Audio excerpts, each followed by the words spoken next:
छोटू ने power button दबाने से पहले आर्यन की तरफ देखा। साहब, यह मशीन नहीं है, इसे हुक्म मत देना, इसे दोस्त की तरह बुलाना। वर्मा ने बटन दबाया। झूम, घड़-घड़, रोबोट की आंखों में लाइट जली, लेकिन तभी रोबोट के सीने से जोर की आवाज आई और धुआं निकलने लगा। रोबोट फिर से झटके लेने लगा।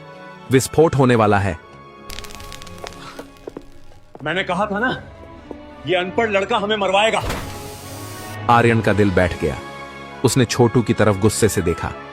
छोटू भी घबरा गया। ऐसा नहीं होना चाहिए था, लेकिन तभी छोटू को याद आया। छोटू ने रोबोट की गर्दन के पास एक तार को खींचा और उसे दूसरे सॉकेट में डाल दिया। यह बाईपास था। अचानक धुआं बंद हो गया। झटके रुक गए। लैब में सन्नाटा छा गया। रोबोट की आंखों का रंग लाल से बदलकर शांत नीला हो गया। रोबोट ने अपना सिर सीधा किया। उसने धीरे से अपना हाथ उठाया, बिल्कुल एक इंसान की तरह स्मूथ। वह मुड़ा और उसने लैब में रखे एक कांच के गिलास को उठाने के लिए हाथ बढ़ाया। इंजीनियर्स की सांसें थम गईं। पिछली बार उसने सब तोड़ दिया था।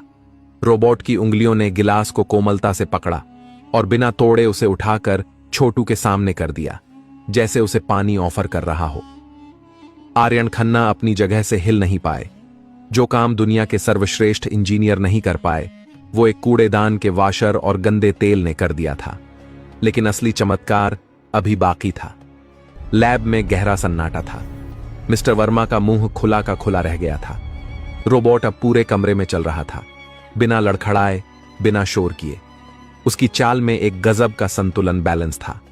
आर्यन खन्ना धीरे धीरे चलते हुए छोटू के पास आए।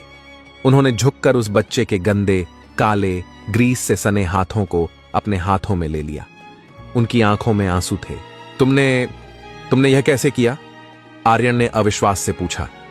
छोटू ने मासूमियत से जवाब दिया, साहब, आपके साहब लोग, इंजीनियर्स, किताब पढ़कर मशीन को समझाते हैं कि उसे क्या करना है।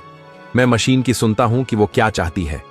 इसका एक पैर छोटा था, इसलिए ये गिर रहा था, और इसका तेल जम रहा था, इसलिए ये चिढ़ रहा था। मैंने बस इसे आराम दिया। मिस्टर वर्मा शर्म से सिर झुकाए खड़े थे। उनकी करोड़ों की डिग्रियां आज एक बच्चे की समझ के सामने बोनी साबित हो गई थीं। आर्यन ने उसी वक्त एक फैसला लिया। उन्होंने लैब के माइक पर घोषणा की, जिसे पूरी कंपनी ने सुना। आज से प्रोजेक्ट जीरो का नाम बदलकर प्रोजेक्ट छोटू रखा जाएगा, और मिस्टर वर्मा, आप आज से इस प्रोजेक्ट के इंचार्ज नहीं हैं। यह बच्चा, जिसका नाम छोटू है, आज से हमारी इनोवेशन टीम का मुख्य सलाहकार, चीफ एडवाइजर होगा। लेकिन सर, यह बच्चा है, अनपढ़ है। वर्मा ने आखिरी कोशिश की। यह अनपढ़ नहीं है वर्मा जी, आर्यन ने सख्त लहजे में कहा। इसके पास वो शिक्षा है जो तुम्हारी यूनिवर्सिटीज में नहीं मिलती, अनुभव और जुनून की शिक्षा। आर्यन खन्ना ने छोटू को गोद लिया। उसे सिर्फ नौकरी नहीं दी, बल्कि उसे दुनिया के बेहतरीन स्कूलों में भेजा, लेकिन एक शर्त पर कि वह अपनी कबाड़ से जुगाड़ वाली सोच कभी नहीं छोड़ेगा। 10 साल बीत गए।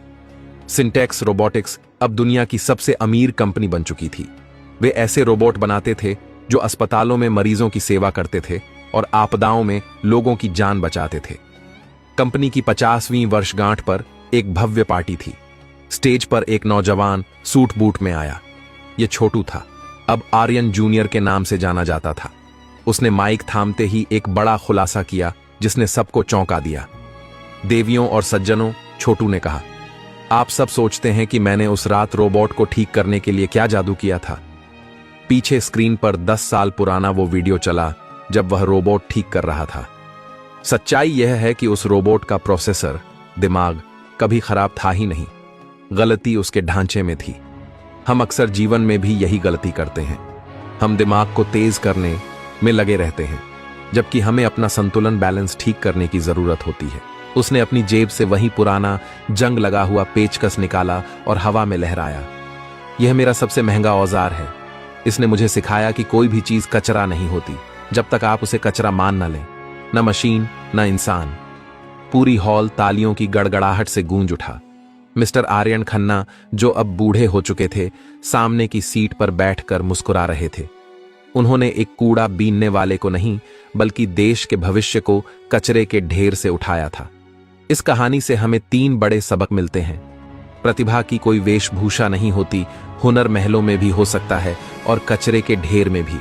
किसी के कपड़े देखकर उसकी काबिलियत का अंदाजा नहीं लगाना चाहिए।